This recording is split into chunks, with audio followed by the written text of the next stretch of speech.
Cat explained for normies SVB debacle due to bonds bought thinking no rate hikes promised by Fed, then Fed backstab.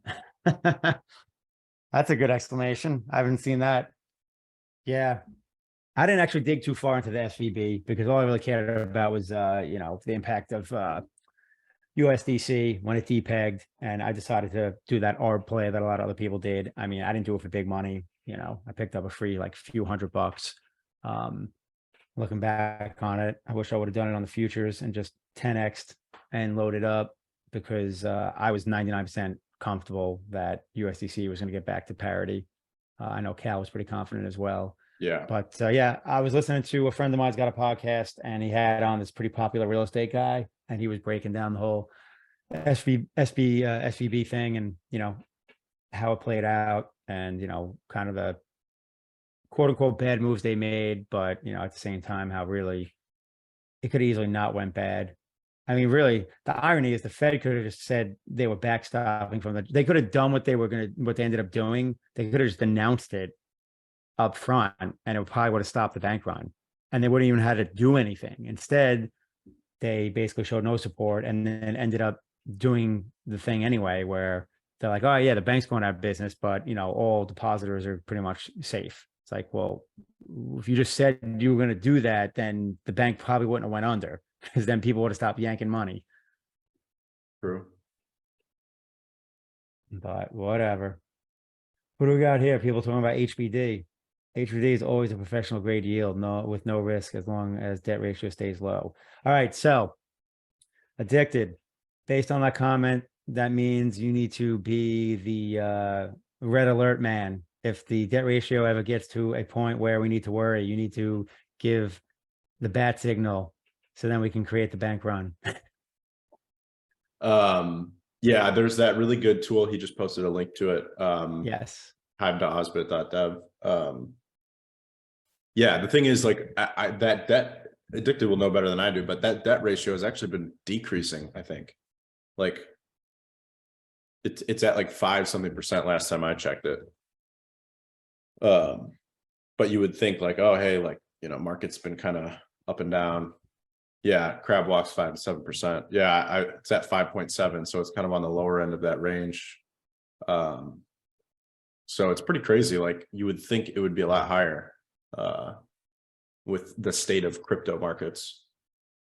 So there's a couple of comments in regards to HBD. So Acidio said, what do we do with HBD if USD loses world reserve currency? That'd be interesting. I don't know if that will impact HBD, so to speak. I don't know. I guess in the fact that if you're ever converting it, it's usually to USD in terms of getting out of crypto, but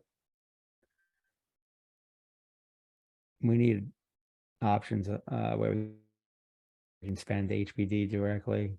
And then CF Closer said, is HBD good in cat scenario? Well, I don't know if the inflation is really my scenario, but in that inflationary scenario, I don't know. What do you think, Cal? Is the crazy hyperinflation good for HBD or bad? Well, it depends on how you look at it, right? Like, if you do see a lot of inflation, you would rather be in assets that appreciate. You'd rather be in Bitcoin or real estate. True.